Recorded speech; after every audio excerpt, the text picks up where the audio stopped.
ये कहानी है वसई विरार के उस बेतहात बादशाह की जो सालों से अपनी ताकत और पकड़ के लिए जाना जाता था। हितेंद्र ठाकुर, बहुजन विकास आघाड़ी भव्या पार्टी के प्रमुख, जिनका नाम वसई विरार की राजनीति में पर्याय था। लेकिन इस बार चुनावी नतीजों ने सबको हैरान कर दिया।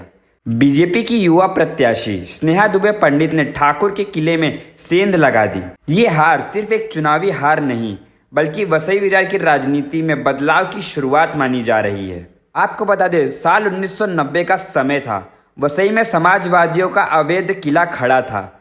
ऐसे में शरद पवार ने भाई ठाकुर के भाई हितेंद्र ठाकुर को मौका दिया। वे कांग्रेस से विधानसभा का चुनाव लड़े और जीत हासिल की। ये उनकी राजनीति में शुरुआत थी, लेकिन आरोप और विरोध के चलते उन्होंने कांग्रेस छोड़ दी और इसके बाद वे 1995 से निर्दलीय चुनाव लड़े और लगातार जीतते गए। ठाकुर ने 6 बार विधानसभा चुनाव लड़ा और हर बार विजयी रहे।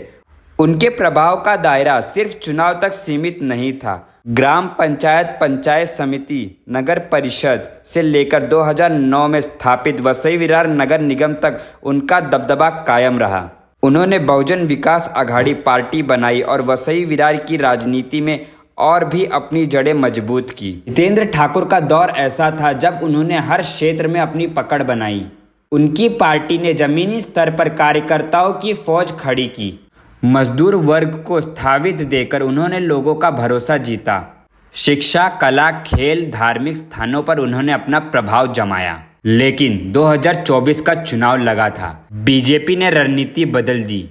युवा और ऊर्जावान स्नेहा दुबे पंडित को मैदान में उतारा। बीजेपी की रणनीति स्नेहा दुबे जैसी नए चेहरे को लाकर ध्यान सबका खींचा। स्थानीय मुद्दों का असर, विकास के वादों और हकीकत के अंतर ने जनता को प्रभावित किया।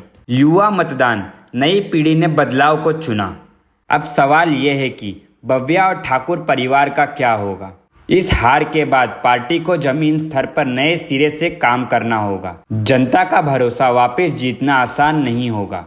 पार्टी को नए नेतृत्व और नई सोच की जरूरत होगी।